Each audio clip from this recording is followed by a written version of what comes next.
আসসালামু আলাইকুম, আশা করি তোমরা সবাই ভালো আছো। আজকে আমরা টেবিলের রোজ পেন এবং কলস পেন নিয়ে আলোচনা করব। একটা টেবিলের কোথায় কেন রোজ পেন এবং কলস পেন ব্যবহার করতে হয় তা দেখবো। চলো দেখো, আমরা একটা টেবিল ড্র করে নেই। এখানে এই একটা টেবিল,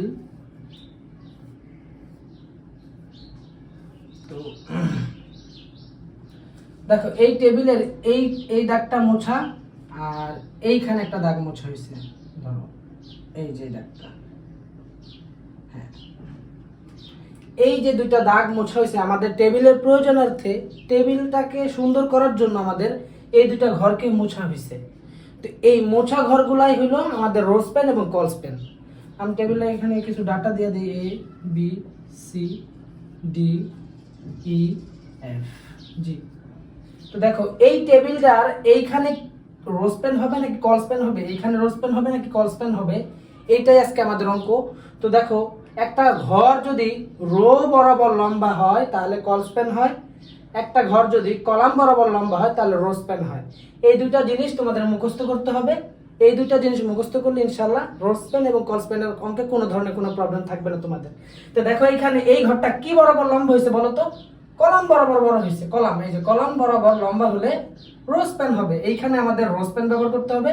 আবার দেখো এই ঘরটা রো বরাবর বড় হয়েছে, যার কারণে এখানে আমাদের রো কলস পেন ব্যবহার করতে হবে। তো চলো আমরা এটা টেবিলের কোডটা করি। সর্বপ্রথম আমাদের HTML নিতে হবে, HTML, তারপরে বডি, BODY বডি। দেখো HTML বডি নিলাম। এখন আমাদের টেবিলের ক্যাপশন নাই যেহেতু, এই কারণে আমরা এটা ব্যবহার করব না।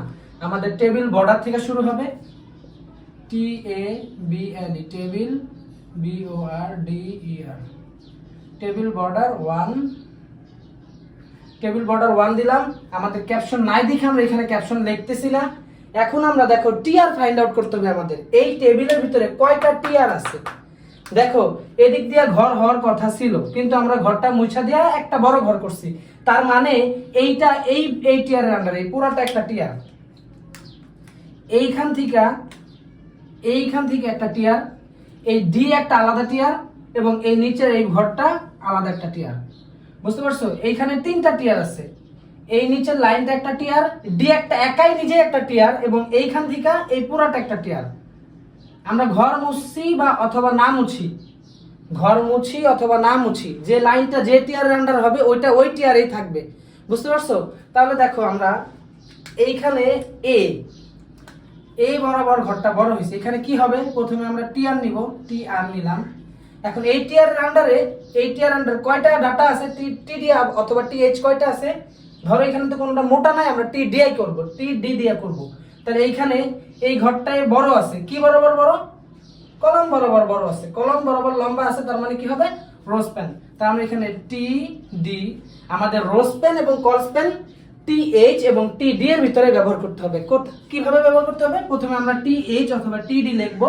লেখার পরে ঘরটা যেহেতু কলাম বরাবর বড় হয়েছে, তার মানে আমাদের এখানে রোজ পেন লিখতে হবে। TD লেখা স্পেস দিয়ে আমাদের রোজ পেন।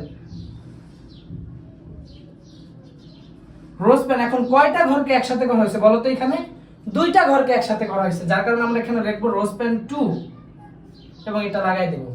এখন এই রোজ পেন 2 লেখার পরে আমার ঘরটা বড় হয়ে গেছে। এখন এইটার ভিতরে কি আছে? এ আছে, তাহলে আমরা এ লিখব এবং টিডি ক্লোজ করে দেব।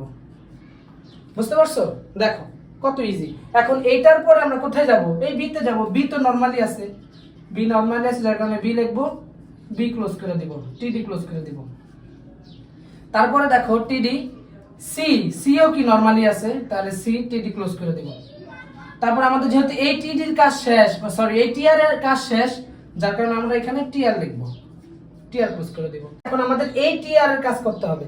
তাহলে দেখো এটা মুছে দিতেছি, তোমরা উঠাও, খাতায় উঠাও, তারপর আবার এই নিচ থেকে উঠাবা। তো আমি সব মুছে দিতেছি। দেখো আমরা এইটুকের কাজ করে ফেলছি, এখন আমাদের এইটার কাজ।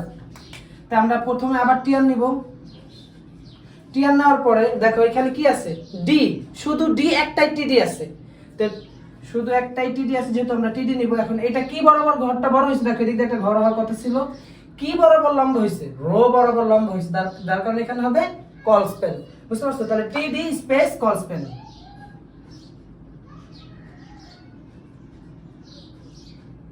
কলস পেন কয়টা ঘর একসাথে করা হয়েছে? দুইটা ঘর। যদি 3টা ঘর একসাথে করা হয় তাহলে 3 লিখবো, 2টা ঘর একসাথে করা হলে 2 লিখবো। রোজ পেন অথবা কলস পেন 1 হয় না, 2 থেকে শুরু হয়। তাহলে আমরা এখানে 2 দিব। এখন এখানে কি আছে, ডি আছে, ডি লিখবো এবং টিডি ক্লোজ করে দিব।